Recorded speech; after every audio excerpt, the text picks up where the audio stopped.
Hello, this is Spellslinger MTG, and today we'll be looking at the Spellslinger deck archetype.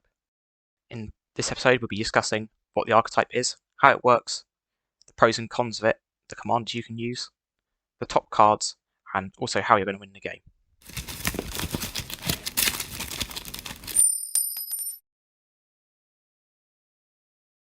Spellslinger decks are one of the most popular deck archetypes and use the card types instant and sorcery to win the game. We gain benefits from casting them, copying them, or carrying them, and the best colours are blue and red with some support in black, white, and green has some support but very little. The most popular play pattern is casting some cantrips, 1 or 2 mana spells that replace themselves, things like Faithless Looting, Serum Visions. You can use these to shape your hand early on in the game, so you can go smoothly on and go on for an explosive turn later on. And then after that, cast some cards that care about instant sorceries, so things like Metallurgic Summonings, Sunbird's Invocation, Archmage Emeritus, all gain value from you casting instant sorceries. Sunbird's Invocation doesn't care about what you cast, but it's just a great card to go in there. And then finally, you finish with examples like extra turn spells or other degenerate spells. Often the finales, Time Warp, and Mystics Mastery are some of the best ones. Then protect yourself with counter spells along the way. Commanders like Mizzix often run this way. However, commanders like Niv-Mizzet, where you play cantrips and counter spells, you gain value from casting these over and over again. Generate value from casting a lot of them in a row. These sort of decks have variable speed, or you can shape your hand in the early game, have an explosive turn later, and you can choose when to go off. They're often very hard to determine when they're going to go off. You can just have the perfect combination of cards in your hand to suddenly go off. And you can look very unscary in the early game, and then suddenly win. That goes on with our second point, explosive power. As before mentioned, this sort of deck can be very explosive. You can look relatively harmless and then suddenly win. Whether with you cast an extra turn spell, and you can repeat that extra turn spell, loop it or something, or you can cast a huge X spell and kill everyone all in one go. Also, they go where they want to go. Cantrips and draw spells allow you to sculpt your hand early on, you rarely miss land drops, or rarely run out of way to win. And also the bane of non-blue players counter spells. There are plenty in this archetypes as a way to control the board in the stack and force the cards you want through. However, the cons of this deck, some decks can be slower, and struggle to keep up with fast decks, as these sorts of decks often durdle early on in the game and then build up to a large turn later. Another con is the removal of your things which care about you casting instant sorceries. If your opponents remove them, you can often struggle to catch up, as you don't really have so much of a purpose to be casting. Another con is or it could be a pro as well, is a very difficult play style. This sort of archetype requires a lot of forward thinking. You have to plan your turns, decide when you're going to cast what and why.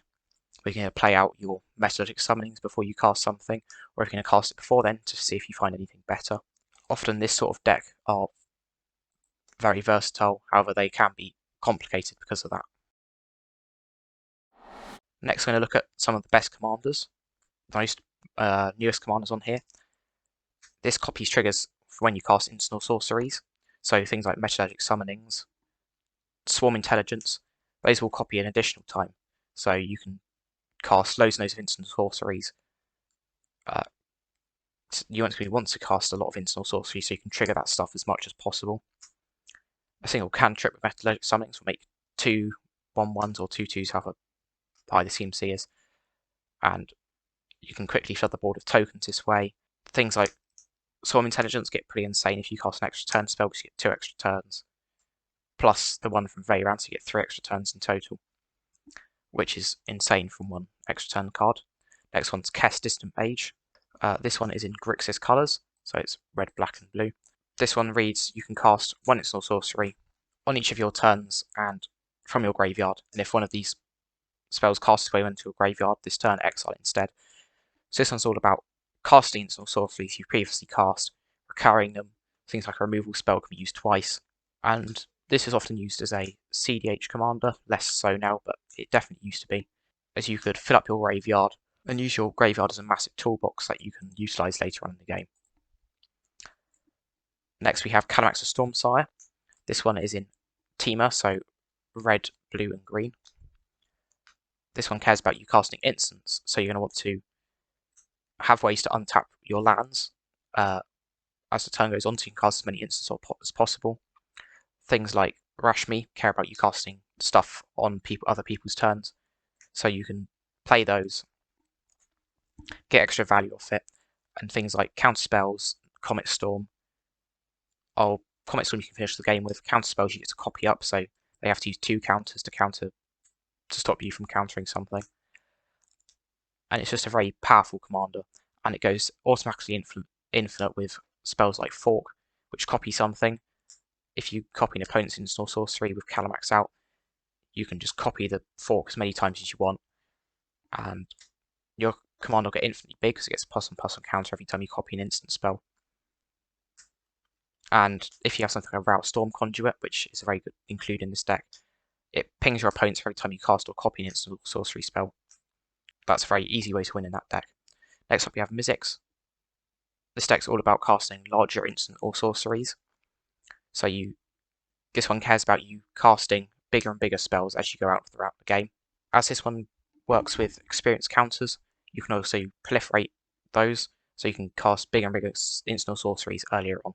So things like Tezzeret's Gambit are incredibly powerful in this deck, because you can cast them for 3 mana, or 3 if you already have 3 experience counters, and it will get you 2, often in this deck.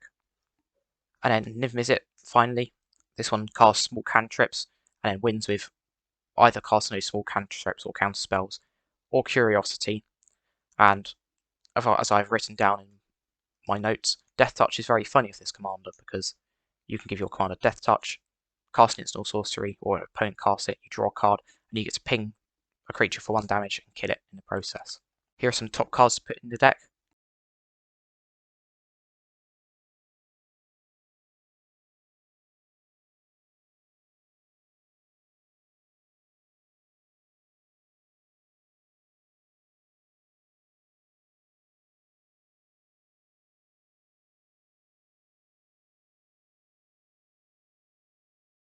And finally, how are you going to win the game? Finishing off a game is one of the most important things to talk about, because if you've got no way to win, you're just going to be sitting there and watching your opponents catch up, and eventually they're going to win. Deck this archetype. Things like large X spells are very powerful, extra turn spells, and there's some combos you can include. As I said before, you can do Calamax and Fork, or a newer version, because Fork is rather expensive now, or just any combo you really want to include. Combos which care about instant or sorceries. However, including one in the colour is one way to win if you don't want to have to attack with creatures or something, as you have a high power play group. Just include any combo which really works. A must in these sorts of commander decks are recursion spells and copy spells. Recursion spells allow you to reuse your most powerful cards, or just get some more cantrips back out your graveyard if you want to sculpt your hand further. And then copy spells allow you to copy your largest spells. The larger the spell you copy, the more value you're going to get out of it. So reserve those copy spells for later on in the game. And if you really have to, you can copy a draw spell or something. Also, include at least 30 instant sorceries in your deck. You can definitely go higher. However, this will guarantee you that you get to cast instant sorceries when you need them. And if Mizzet, you can definitely want higher than that. But this sort of deck, you can have very few creatures, very few enchantments, very few artifacts, as you'll want to cast as many instant sorceries as possible. That'll be all for today. I hope you enjoyed this archetype guide on Spellslinger decks. Thank you for watching, and goodbye.